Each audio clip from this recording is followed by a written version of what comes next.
Welcome back to She Can, where women role models lead by example by telling their stories, because it's easier to be what you can see. And I'm really excited to talk to Harriet Evans today. Harriet, welcome to She Can. You're the sales and marketing director for Penrhos Spirits. You're creating gins in your 100% recycled aluminium bottles using your wonky fruit. So you're creating magic on your family farm in North Herefordshire, and you turn your surplus fruit, which is not fit for the supermarket shelves, into fruit gel gins and sell them in innovative bottles made from 100% recycled aluminium. That can be reused as well. You have dry gin, rhubarb, raspberry, and you're part of By Women Built. A big shout out to Sahar for building that. It's all the women built brands in the UK, and you're a part of it, which is amazing. Harriet, tell us a little bit more about yourself and how you got to where you are today. Yeah, so I'm Harriet. So I started the business with my mum and dad, so Richard and Sally, and the Turners, Charlie and Kate. So my dad, Richard, and Charlie had been growing fruit together for a few years. And they basically were frustrated by the amount of fruit that was not good enough for the supermarket, but still tasted amazing.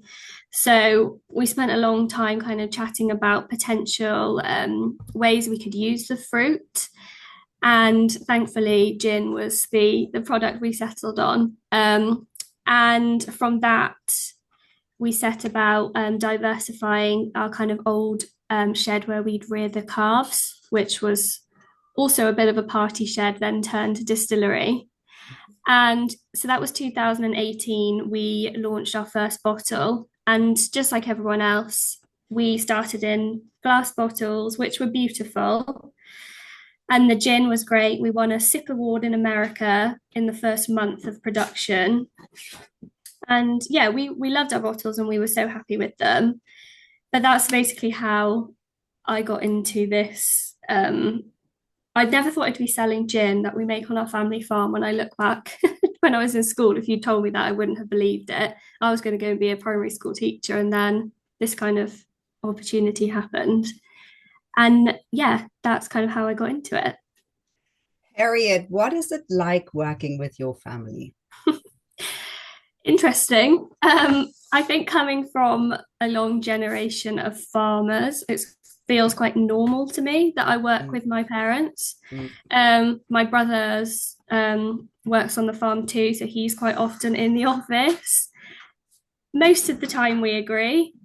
Sometimes we don't, but I think that's like anything. But generally, I do love it. And we talk gin all the time, but it doesn't feel like work.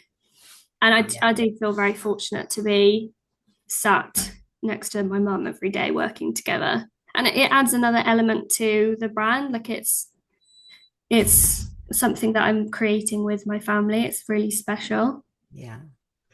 Harriet, tell us a little bit more about your Penrhos gin. How many bottles do you sell now? I know you are stocked in Sainsbury's, Amazon, Dalesford. Tell us a little bit how it goes from producing it to bottling it to bringing it onto the shelves, and how big the business is now. So we like I said, we started in 2018, and then coming into 2022, we wanted to change our bottle. And we found, after a lot of searching, recycled aluminium, and we found the benefits of that. I can talk to you a little bit about that later, and we made that switch, and that kind of changed our business for the better. I do often wonder, if we were still in glass, would we be where we are today? Maybe not. But so how it works with us, we were farmers before and we used our own wonky fruit. Now we farm less, but we rescue fruit from local farms. So last year alone, within our wonky raspberry, we rescued over 8,000 punnets of raspberries that were then drunk in gin. So we had a big campaign around to help us save the raspberries. So we rescue wonky fruit and we distill it and bottle it at Penrhos. And I guess in terms of bottle sales, this is quite an interesting stat. when we first launched into Sainsbury's in September 23, that initial order was 15,000 bottles and was the equivalent of our previous sales the year before. Hmm. And we made that in 3 weeks. Wow. So that was, yeah, just amazing. And then you mentioned Dalesford. They've been one of our kind of first ever customers. And it just doesn't really ever get old seeing your bottle on the shelf. It Mm. doesn't really matter where it is. I mean, it was crazy the first time I saw it in Sainsbury's. I think I might have looked slightly deranged because I was like, screaming. I was so excited because when you start a brand, the to see it on a supermarket shelf, you kind of dream of that, don't you? And then when you actually see it, it's yeah, monumental, really. Harriet, so what do you feel are the hard things when you start a consumer brand from scratch? Um, I think the hardest thing is being remembered. I think they say, is it 13 times you have to see something, Mm, see a brand before you remember it. And I do think that's where our bottle comes in. It is unique and it does stand mm, out. So I hope that people maybe need to see it a few less times than 13 to see it. But the kind of the growing of the brand, being remembered, that has, if I'm being honest, been a struggle for us in Sainsbury's. When we got national distribution in store, I thought, this is it. It's going to fly off the shelf. But actually, people need to trust your brand, know that when you're buying, I say, a £30 bottle of gin, it's a real considered purchase. mm, You think about it before you buy it, and you're going to want to know that you like it. So yeah. then you want to be trying to get listings in pubs and restaurants and bars. So people are trying it there. They've tried it. They know they like it. Then they go into store, see it, love the bottle, buy it. But I think, I mean, there's so many challenges, but I do think being remembered and cutting through all the noise that comes with brands, and there's Mm. so many gins out there and good gins as well. But I'm pretty confident our dry gin is up there with the best. Harriet, so what do you feel matters to you most? Being a part of a family company, a small UK company producing gin. It seems that this market is definitely exploding. There are sort of, Mhm. mixed alcohol type beverages that are on the rise, it seems. I've interviewed quite a few women in the space who are either distillers or, part of a family company. What really matters to you? For me, when you see Penrhos, which it means top of the hill in Mm, Welsh, we do actually live on the top of the hill. Um, when someone sees that on a shelf behind a bar, they think, oh, there's Penrhos. But when I see that, I literally see my family home. Like mm, Penrhos is where I was born, all my childhood memories. My old bedroom looks at the distillery. That's what I see when I look at Penrhos. And just the pride that I feel when if you see someone actually buying it in store, that's just so exciting because I think you're going to take a piece of my family home with you and make a gin and tonic for your friends or drink it with your family. That's what's so important and just so special to me. yeah. Harriet, so what do you feel are your main learnings or your main takeaways after doing this for 5 or 6 years? Oh gosh, so many. I mean, if I'm being completely honest, I think I was 21 when we started. I Mm, really didn't understand anything. I have learnt so much. Um, I if we started it now, it would be very different. But I guess the other thing is starting with your family. We're all learning it together.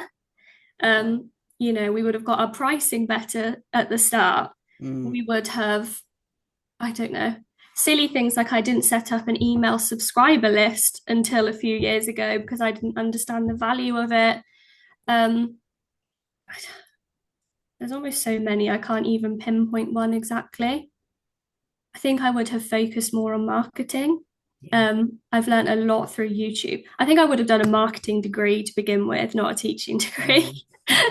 That would have been my main thing. Yeah. And I also think believed in myself a bit more. I Mm. lacked confidence that I have now that I'm 20, nearly 28, Yeah. in and believing in myself. I think believe in yourself and believe that you can do it. Yeah.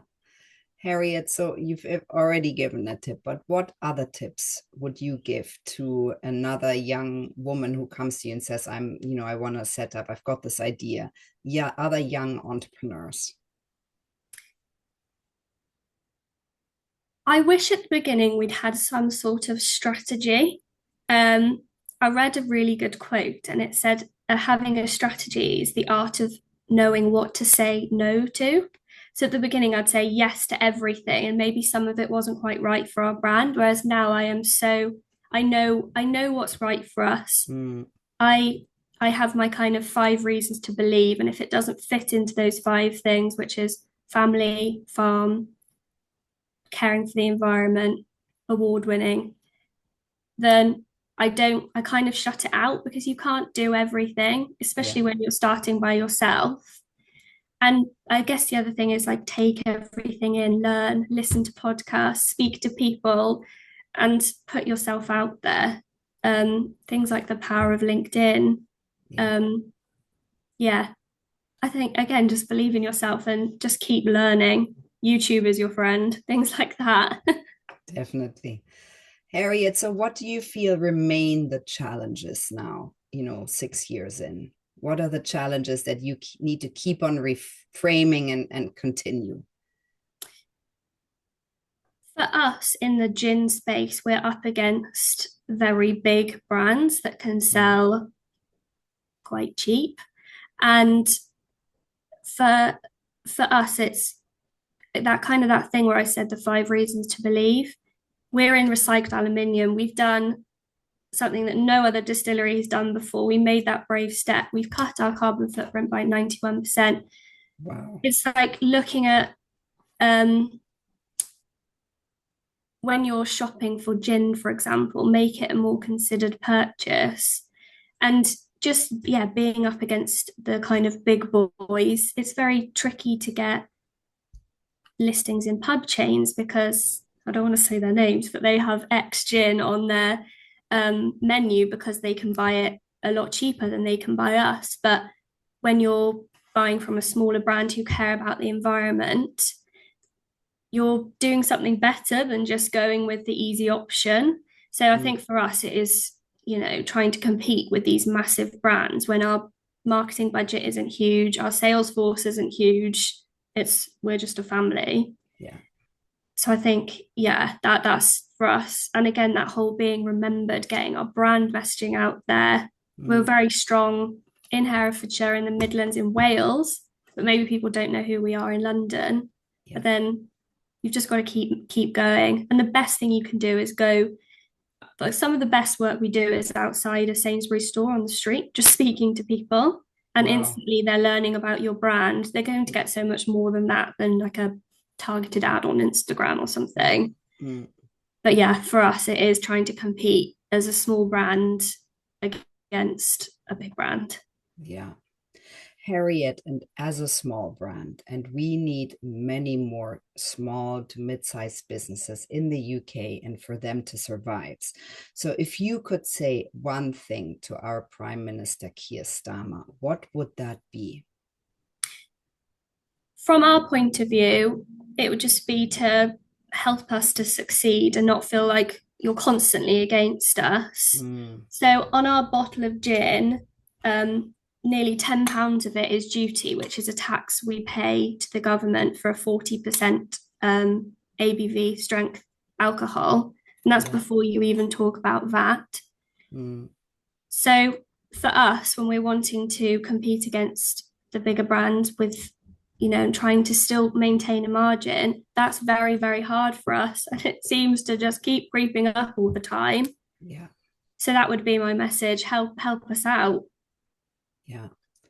And we were talking earlier, there are other countries who do this better. They give 10,000 liters duty free, or they do things so that people such as your brand is helped. It's either a tax break or it's giving something for free, or the first however many thousands of liters don't get taxed. Those kind of things really make a Yeah. difference. Yeah. Harriet, what does success look like for you? You know, you've built from scratch. You were in Sainsbury's. All of these moments feel like real moments of success, don't they? What Yeah. does it mean to you? What does it mean now?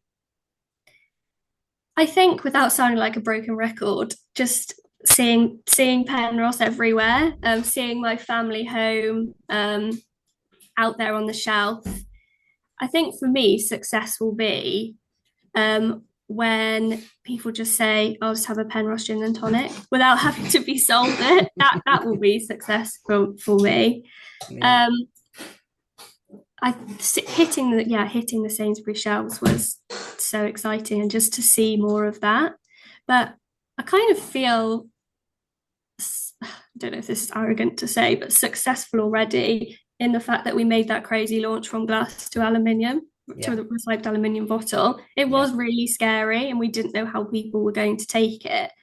And we've done it now, and hopefully we'll be remembered for that. So let's just keep banging the drum for being better for the environment, recycled aluminium, saving wonky fruit, and for farmers and family businesses. Yeah, it's amazing. It's a real full circle moment. And by reducing your footprint by 91%, which you mentioned so casually earlier, Harriet. Yeah, sorry. That's so that's incredible. So that's on the packaging. So by moving from our glass, really heavy glass bottle, we cut the packaging's carbon footprint by 91%. So this bottle, when it's full, is still lighter than the empty glass bottle. Amazing, yeah. And you can reuse it. You can use it as any bottle afterwards. Yeah, so this has got a little H on it because it's my water bottle. Yeah. But yeah, you can reuse it, and we love seeing people reusing it. And yeah, it's just cool to say our bottle is made out of an already recycled material that you can then recycle and use again. Exactly. Harriet, so what would you say are you most proud of today? Is we launched onto select EasyJet flights, which are out of Bristol and Gatwick, with our 5cl recycled aluminium minis. A cool fact of these actually is this could have once been a tin of beans or a Coke can recycled into our little bottle, and then it goes back in the loop, and 75% of recycled aluminium carries on being recycled. But yeah, sorry. So we launched onto them, and I went to their EasyJet Sky High Awards, where they have their kind of top sales people there, and you chat to them. And I was in a row with Aperol and some huge brands, and that was just such a proud moment to me to be stood there. I had a banner behind me with all my family on, and that was just amazing. Very, very excitable moment. And then another moment that sticks out for me is a few years ago, just after we launched the recycled aluminium bottle, we went to the Grocery Awards and came second after Unilever, which was a huge moment with my dad. And we had a lovely time in London, and it was just, amazing.